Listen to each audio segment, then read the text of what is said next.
marinig na ang tunog na ito, alam na agad ng mga tiga-barangay pagkakaisa sa Perez, Quezon na masarap ang kanilang magiging merienda. Hudyat kasi ito na nagbabayo ng saging ang kapitbahay nilang si Sandra para lutuin ang paborito nilang klase ng maruya, ang dinuldol. Patok po siya dito para pong sinaunang luto. Galing ito sa salitang Tagalog na duldol na ang ibig sabihin, dinikdik. Ang merienda kasing ito, gawa sa dinikdik o dinurog na saging na saba. Ang gamit ni Sandra para durugin o i-mash ang saging, bote ng ketchup na may lamang tubig. Ito na po yung aming nakagisna noon pa. Ito po yung talagang aming pambayo. Wala pa naman pong nangyayaring nabasag yung bote. Sunod niya itong hinaluan ng baking powder, harina, at asukal.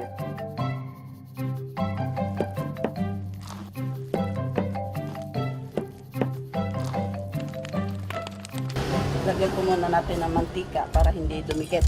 Tapos iro-roll po muna natin ng konti. At saka niya inihulma ng pahaba gamit ang saha ng saging. Pagkatapos, iprinito niya ito sa kumukulong mantika. Kapag lumutang na, ready to serve ang mainit-init pang dinuldol. 10 pesos kada piraso. Hindi agad masyadong natutunaw sa bibig, kaya mananamnam mo talaga yung sarap niya. Perfect po siyang i-partner sa kape. Bata pa lang daw si Sandra, dinuldol na ang kinalakhan niyang merienda. Nakikita ko po dati, may gumagawang matanda. Tinitingnan ko po yung ginagawa niya. Hanggang sa natutunan ko na po siyang gawin. Pero halos wala na raw nagbebenta nito ngayon sa Quezon. Kaya nung nagtayo siya ng sariling kainan, ito ang naisip niyang lutuin at ibenta. Yung iba po tumatawid, dinadala po sa Lucena. Wala po silang mahanap na dinuldol, kaya dito po sila bumibili. May consider pa rin ito na maruya. Ito ay bahid ng impluensya ng kolonya ng Espanya. Silang nagdala ng mga harina dito sa atin.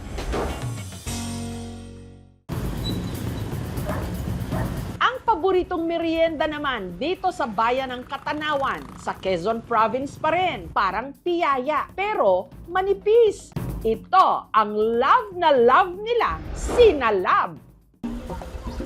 Ang 73 anyos na si Lola Larina, pangatlong henerasyon na raw sa kanilang pamilya na nagluluto ng sinalab. 20 years na nini siguro akong nagluluto. Namana ko lang yan sa nanay ko. Ako ang pinagluluto, hindi ako marunong. Laglag siya ng laglag. Natutunan ko din. Nung mamatay naman yung nanay ko, ako na ang nagluto niyan. Ang saging na gamit ni Lola Larina sa paggawa ng sinalab, yung tinatawag na lunot o yung sobra ng hinog. Kasi ito ang matamis. Ito ang kailangan ng sinalab, lunot na lunot siya. Hindi na maglagay ng asukal. Habang ang batter o yung ipinangkukot niya naman sa saging, gawa sa inaw ng uraro o harina na mula sa arrowroot. Ito ay nyug po na kinayod para mabuo siya. Mahirap timplahin to. Pag naparami ang tubig mo, hindi ito mabubuo.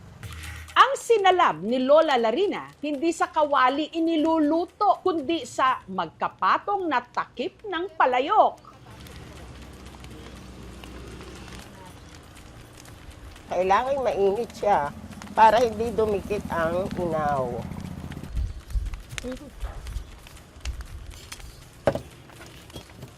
At mas healthy raw ito, hindi kasi siya gumagamit ng mantika. Tapos ito, babalik na rin. Balik-balik na lang siya para maluto. Yung nanay ko, nung nagluluto siya, 4 na ganito, hindi ko kaya. Nalalaglag siya. Madali lang. Siguro wala pang 3 minutes, gano'n. Dito ko nilalagay ang luto. Hindi siya lumalamig. Bawat piraso ng sinalab, 15 pesos lang. Yung banana, medyo matamis din siya. Tapos yung oraro, medyo rough. Tapos toasted pa siya. Yun ang nakasarap. Para kang umuya ng pulboron na may matamis-tamis. Minsan nga may pumupunta dito, order sila. Dinadala sa Maynila. Yung mga taga rito rin, nagtira sa Amerika. Nagpa-order sila ng sinalab. Ang pinangangambahan ngayon ni Lola Larina dahil tumanda siyang dalaga, wala siyang anak o apo na maaaring magmana ng kanilang recipe at magtuloy ng kanilang family legacy. Madalang ang nagluluto niya. Kung gusto niyo matutong magluto ng sinalab, tuturuan ko sila magsalab. Kapag dumayo ka naman sa bayan ng Makalelon, aakalain mong kamote chips o french fries ang meriendang ito. Pero kapag natikman, gawa pala sa saging. Ito ang merienda na kung tawagin nila, sanday-sanday. Si Pureza, sa pagluluto ng sanday-sanday at iba pang merienda, binubuhay ang 5 niyang anak. Ito po ay namanak ko sa aking biyanan. 34 years old na po yung aking pagluluto ng merienda. Hahalo ako ng harina para po sa pandikit sa gagawing sanday-sanday.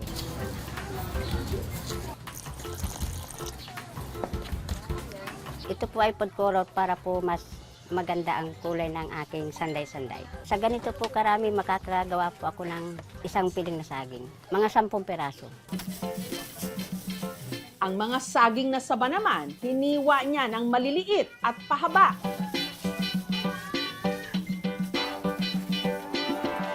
Minix ko na po sa saging para po sila magdikit-dikit.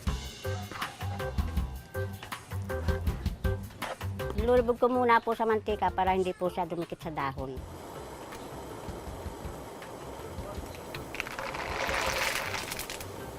Ihahanay ko na po itong mga saging, mga 12 piraso po.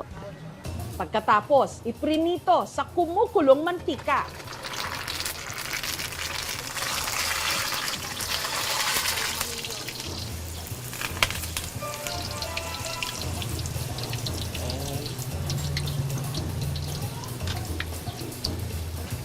Sa isang araw po, nakakagawa ako ng 100 piraso. Nabibinta ko po doon ay 2,500.